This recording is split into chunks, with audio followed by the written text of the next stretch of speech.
कन्हैयालाल की जीवनी। कन्हैयालाल चतुर्वेदी 1910 से 1982, जिन्हें व्यापक रूप से कन्हैयालाल के नाम से जाना जाता है, एक प्रमुख भारतीय चरित्र अभिनेता थे जिन्होंने अपने बहुमुखी अभिनय के माध्यम से हिंदी सिनेमा पर एक अमिट छाप छोड़ी। उत्तर प्रदेश के वाराणसी में जन्मे वे पंडित भैरोदत्त चौबे के पुत्र थे, जो स्थानीय थिएटर कंपनी सनातन धर्म नाटक समाज चलाते थे। अपने पिता के शुरुआती विरोध के बावजूद युवा कन्हैयालाल के प्रदर्शन कला के प्रति जुनून ने उन्हें अपने पिता की थिएटर कंपनी में पर्दे के पीछे काम करने के लिए प्रेरित किया। धीरे धीरे अपने अनुभव का निर्माण करते हुए छोटे मोटे काम किए। 16 साल की उम्र में कन्हैयालाल ने थिएटर में लिखना और प्रदर्शन करना शुरू कर दिया। अपनी किशोरावस्था के दौरान अपने पिता की मृत्यु के बाद उन्होंने और उनके भाइयों ने परिवार की नाटक कंपनी को चलाना जारी रखने का प्रयास किया। जब यह उद्यम असफल साबित हुआ तो उन्हें इसे बंद करने के लिए मजबूर होना पड़ा। इस चुनौतीपूर्ण अवधि के दौरान कन्हैयालाल ने घर चलाने के लिए किराने की दुकान भी चलाई। आखिरकार अपने बड़े भाई संकठा प्रसाद चतुर्वेदी के पदचिन्हों पर चलते हुए, जो पहले से ही मूक फिल्मों में खुद को स्थापित कर चुके थे, कन्हैयालाल फिल्म उद्योग में अपना करियर बनाने के लिए मुंबई, तब बॉम्बे चले गए। शुरू में मुंबई में कन्हैयालाल की महत्वाकांक्षाएं अभिनय के बजाय लेखन और निर्देशन पर केंद्रित थीं। फिल्मों में उनका सफर 1937 की फिल्म सागर का शेर में एक अतिरिक्त कलाकार के रूप में मामूली रूप से शुरू हुआ। घटनाओं का एक भाग्यशाली मोड़ तब आया जब उन्हें झूल बदन में एक अनुपस्थित अभिनेता की जगह लेने के लिए कहा गया, जहां उनके लंबे संवादों ने फिल्म निर्माताओं को प्रभावित किया।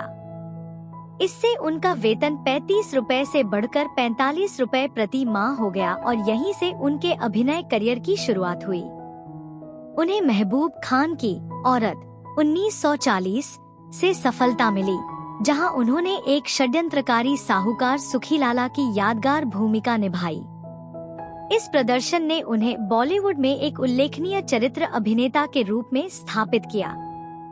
हिंदी सिनेमा के लिए एक ऐतिहासिक घटना में कन्हैयालाल ने 17 साल बाद 1957 में महबूब खान की रीमेक मदर इंडिया में इसी भूमिका को दोहराया और इतने महत्वपूर्ण समय में एक ही किरदार निभाने वाले पहले अभिनेता बन गए। 4 दशकों से अधिक के अपने करियर के दौरान कन्हैयालाल 150 से अधिक फिल्मों में दिखाई दिए, अक्सर जटिल किरदारों को गहराई और प्रामाणिकता के साथ चित्रित किया। उनके उल्लेखनीय कार्यों में 1941 में बहन जैसी फिल्मों में भूमिकाएं शामिल हैं, जहां उन्होंने मोती नामक एक दयालु जेबकतरे की भूमिका निभाई, और 1955 में देवदास, 1961 में गंगा जमुना, 1967 में उपकार और 1978 में सत्यम शिवम सुंदरम जैसी क्लासिक फिल्मों में महत्वपूर्ण भूमिकाएं निभाईं। अपने निजी जीवन में कन्हैयालाल ने कम उम्र में शादी कर ली और मजबूत पारंपरिक मूल्यों को बनाए रखा। वे अपनी विशिष्ट उपस्थिति के लिए जाने जाते थे। पश्चिमी पोशाक की तुलना में धोती और कुर्ता पहनना पसंद करते थे। साहित्य के प्रेमी होने के कारण वे दाग दहलवी की कई शायरी याद से सुना सकते थे और उन्होंने सुनिश्चित किया कि उनके बच्चे फिल्म उद्योग के बजाय नाटकों और कविता जैसे सांस्कृतिक अनुभवों से परिचित हों। उनकी बेटी हेमा सिंह बाद में एक फिल्म निर्माता बन गईं और उन्होंने उनके जीवन पर नाम था कन्हैयालाल नामक एक वृत्तचित्र बनाया। कन्हैयालाल का अपने काम के प्रति समर्पण उनके पूरे करियर में स्पष्ट था, यहाँ तक कि चुनौतीपूर्ण परिस्थितियों में भी।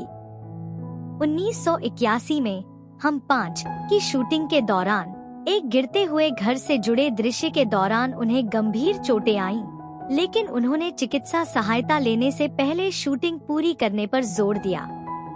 उनकी अंतिम फिल्म भूमिका 1984 में कसम दुर्गा की में आई, जो मरणोपरांत रिलीज हुई। कन्हैयालाल का निधन 14 अगस्त 1982 को 72 वर्ष की आयु में हुआ और वे भारतीय सिनेमा में एक समृद्ध विरासत छोड़ गए। बॉलीवुड में उनका प्रभाव महत्वपूर्ण बना हुआ है। विशेष रूप से भारी मेकअप या नाटकीयता पर निर्भर हुए बिना सूक्ष्म पात्रों को जीवंत करने की उनकी क्षमता के लिए। वाराणसी में एक थिएटर के शौकीन से हिंदी सिनेमा के सबसे सम्मानित चरित्र अभिनेताओं में से एक बनने तक कन्हैयालाल चतुर्वेदी की यात्रा प्रतिकूल परिस्थितियों पर प्रतिभा और दृढ़ता की जीत का उदाहरण है।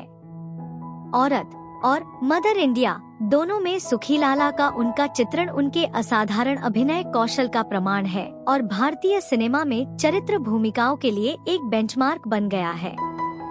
हालांकि उन्हें अक्सर प्रतिपक्षी के रूप में टाइपकास्ट किया जाता है, खासकर षड्यंत्रकारी साहूकारों और जमींदारों के रूप में। हर भूमिका में गहराई और प्रामाणिकता लाने की उनकी क्षमता उन्हें अपने समकालीनों से अलग करती है। पारंपरिक मूल्यों के प्रति उनके समर्पण और अपने शिल्प के प्रति उनकी अटूट प्रतिबद्धता ने उन्हें बॉलीवुड के स्वर्ण युग में एक अद्वितीय व्यक्ति बना दिया। उनके निधन के दशकों बाद भी भारतीय सिनेमा में कन्हैयालाल का योगदान अभिनेताओं की नई पीढ़ियों को प्रभावित और प्रेरित करता है, जिससे उद्योग के सबसे यादगार चरित्र कलाकारों में से एक के रूप में उनकी जगह पक्की हो गई है।